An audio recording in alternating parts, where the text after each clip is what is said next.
Mauricio Dubon's 4 home runs are one of many highlights during the Astros 7-game road trip across Sacramento and Anaheim. They split a series with the A's that honestly probably could have gone a little bit better, but they did rebound triumphantly by taking 2 of 3 in Anaheim from a rather pesky Angels team, if I'm being honest. Their team's quite young, but I mean, they still put up quite a fight over the course of that series, but we're going to talk all about it. Stay tuned.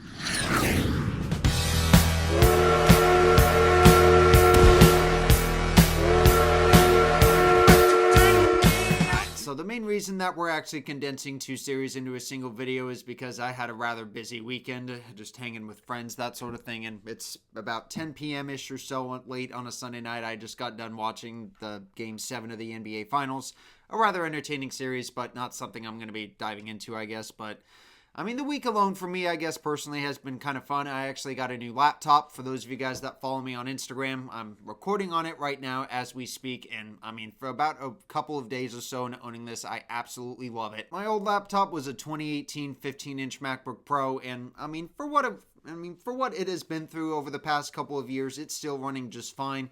But I figured that since Apple is not going to be supporting it with the next couple of updates this fall, I figured it's going to be time to bite the bullet. Given the fact that that Apple had announced these new MacBooks earlier this year, I figured if I'm going to get it, it probably should just be this year, just for me to maximize longevity on it or so. But yeah, point being, I am absolutely in love with this thing. It's amazing. So, but anyway, staying on topic, let's talk about this series. First things first, let's dive into some breaking news that was announced on Sunday from The Athletic. The Astros have actually brought back their old teammate John Singleton on a minor league deal. Of course, I'm pretty excited about this. I do like having the extra couple of left-handed bats with Jordan still hurt and with us kind of being left in the dark, because I mean, we have not seen any official updates as far as to, how well that fracture of his is healed, or let alone if he's even swung a bat this time. Like, I mean, come on, Dana Brown and Astros medical staff, give us updates. But anyway, diving straight into the series itself, we're going to first break down this A's series. It was a rather lopsided series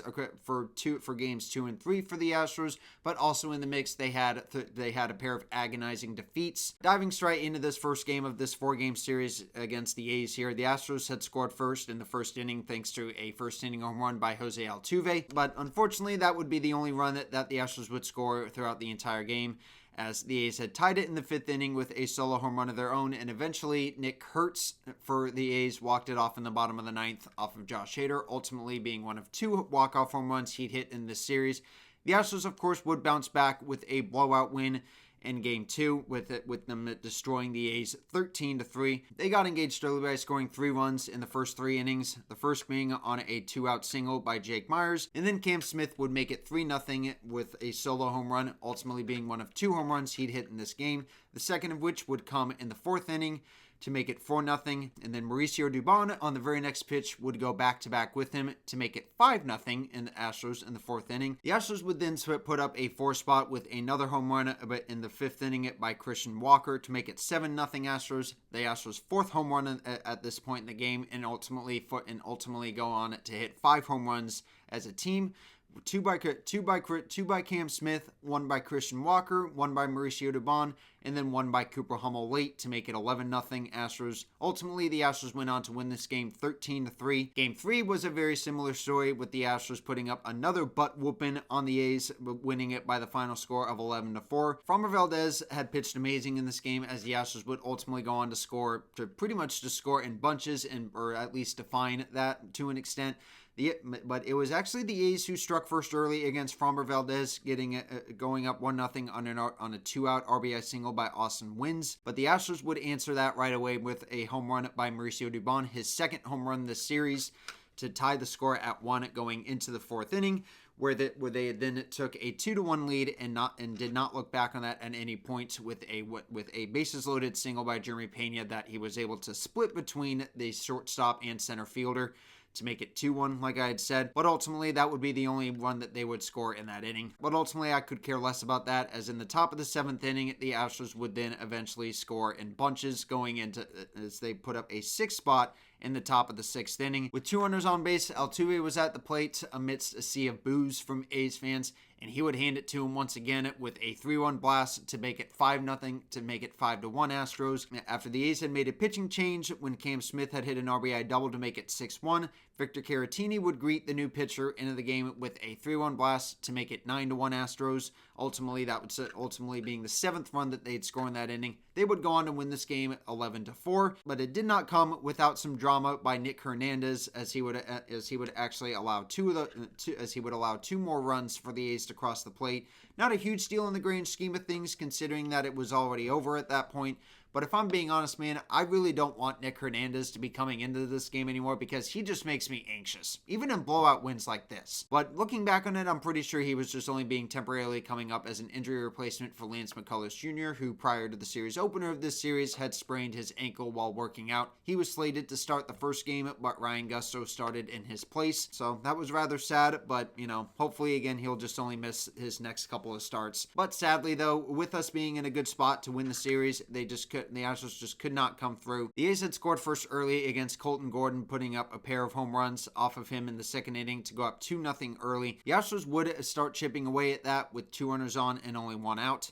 Jeremy Pena would bat home one of those runs with an RBI groundout, but with Jose Altuve coming up to the plate with the bases loaded and Isaac Paredes having gotten hit by a pitch in the AB before, the Astros, like I'd said in many previous videos, have been absolutely terrible with the bases loaded this season. But for some odd reason, they have no problem scoring otherwise, I guess. If they have fewer than 3 runners on base, I'm not sure what the issue is with that. But I feel like this is the reason why we had lost this game. But after this game seemingly looked over after the 6 innings, Victor Caratini had come up to the plate as the tying run against Mason Miller, and he would hit a towering 3-run blast to tie the score at 4. And that would be the score going into Manfred innings, as despite the Astros having a rather good chance to get their Manfred runner home, they just could not do so with Jake Myers grounding into a double play to keep the score at 4 and give the A's a chance to win it. And they definitely took advantage of it, as Josh Hader, who had sent the game to Manfred innings to begin with, had given up the game-winning home run to Nick Kurtz, again, his 2nd walk-off home run this series and also his 2nd blown game. But ultimately, it doesn't change the fact that this guy is perfect on saves. He would get another save in this series in Anaheim. More on that shortly. Hopefully, again, it's just a little bit of a blip, and Josh Hader will just start looking like himself. And he did look like himself in the one game that he pitched in this series. But diving straight into our series in Anaheim, the Astros were able to score first once again. They scored 2 runs early on a pair of back-to-back home runs by Jeremy Pena and Isaac Paredes off of their old teammate Yusei Kikuchi, who the Astros had gotten from the Blue Jays at the trade deadline last year, and he had signed with the Angels this offseason. That was the score going into Manfred innings. Josh Hader had actually pitched the bottom of the 9th once again to send the game there, and he would get credited with the win given how dominant that he had looked at first. But there was a lot of drama in this game in the innings that were leading up to this. I don't know if it's just me, but it feels like every time we play a series in Anaheim, at least 1, maybe 2 of the games are just absolutely filled with drama, and somehow the Astros are able to find a way to win. Obviously, that's not the case all the time, but this was just one of those games where there was just so much drama. The Angels would constantly bring the tying and potential winning run to the plate against our bullpen. But our bullpen, of course, has been so dominant, and we haven't won as many 1-run games, it seems, because of how bad our offense is. But this is a reason why you have good pitching, because they're able to keep games where they are and ensure that teams can't rally to tie it. Because, when you have pitchers that have sub-2 ERAs and a bullpen that was as dominant as the 2022 World Series championship team that this Astros team has certainly been accustomed to. And I'd even mentioned this prior to the start of the season. The bullpen has been a huge strength of ours over the past several years, and was demonstrated, as I'd said earlier, in the 2022 World Series. But going into the bottom of the 8th, where the Angels probably had their biggest threat all night, Taylor Ward would single to lead off the inning. Then Brian Abreu would retire Travis d'Arnaud and Joe Adell rather seemingly for the first 2 outs of the inning, but he would allow the next 2 base runners to reach. Luis Rengifo was the second of these 2 batters, and he was able to reach base after being hit by a pitch looking back on this, Brian Abreu honestly caught a huge break because this like zero question, this was a wild pitch, but it was ultimately ruled that Rengifo instead was hit by it. And I mean, with the winning run just 90 feet away, I thought that was just going to be deciding the game for the Angels, or likely deciding it, I guess, then and there. And that set the table for Christian Moore, who was coming up to the plate with the bases loaded and the winning run just 90 feet away for the Angels, after Brian Abreu had fallen behind him 2-1 on the second pitch of this, of course, was really should have been called a strike.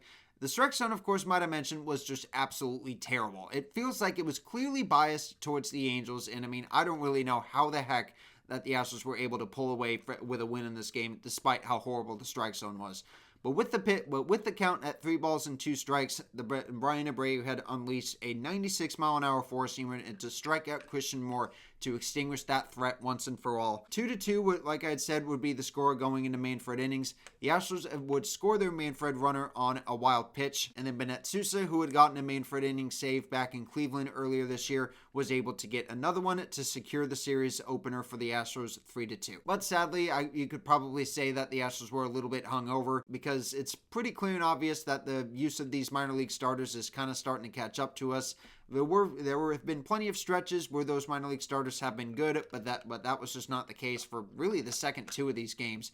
Because, I mean, Ryan Gusto, who had pitched in the series finale, was honestly not much better. I mean, we did win that game, but Ryan Gusto, of course, like I said, he didn't pitch very good. Nor did Brandon Walter, who, honestly, he didn't pitch. He honestly pitched a lot worse than Gusto, if you ask me. But the series finale was nothing short of dramatic. The Astros were trailing twice in this game, once at first to start the game, and then once again going into the sixth, where they scored all 8 of their runs over the course of the 5th and 6th innings. Despite the Angels again chipping away at that lead, it was Josh Hader who had given up one of those runs in the bottom of the 9th inning to pinch hitter Zach Neto, who was in the game at shortstop. But ultimately, it was Josh Hader securing the save for the Astros. He is now perfect on the season in saves once again, second in the AL. I had mentioned this earlier, but every single time we go to Anaheim for a series with the Angels, at least one, maybe 2 of the games are usually poised to have some kind of drama in them, and this series was no different. I could look back on our previous seasons in Anaheim over the past few years and look back and see which ones have had the most drama. And I mean, I could ramble off a couple off the top of my head. I mean, the one that comes to my mind right off the rip was 2015 when the Astros were down 3-0 in the 9th inning and they scored 5 runs to eventually go on to win it. That was, of course, was a key win for them late that season because they were holding on to a wild card spot. But there's a couple that I could probably that come to recent memory. I mean, I can't remember them all, but I feel like this again is a common history with us whenever we go to Anaheim. I mean, yeah, and I mean, if you guys watch the Astros as much as I do, you probably know well how much drama that our games with the Angels, mainly on the road, have presented to us over the years. There have been a couple here in Houston too, but it feels like, again, all of them have come on the road at Anaheim for us. Next up for the Astros, we've got the Phillies coming to town for 3 games. They have been on a heater as of late, so this is going to be a great series. Hopefully we can get it together. This is going to be proving what we are capable of at this point in the season. And following that, we're going to be welcoming the Chicago Cubs. I'm very excited for that series. I'm going to be trying to go to one of those games. And I mean, if I do go to one of those games, I'm going to try to get a reaction video for you guys on one of those games, like, as soon as I possibly can. Well, that's going to do it for this video, guys. It's run long enough already. So if you liked it, drop a like. Alright, but that's going to do it for this video, guys. It's run long enough already. If you've made it this far, congratulations. If you liked it, drop a like. And if you're new here, subscribe. If you want to watch any of my other videos, then click these cards here above my shoulders. Leave a like if you guys enjoyed, like I said. And I'll see you guys in the next one.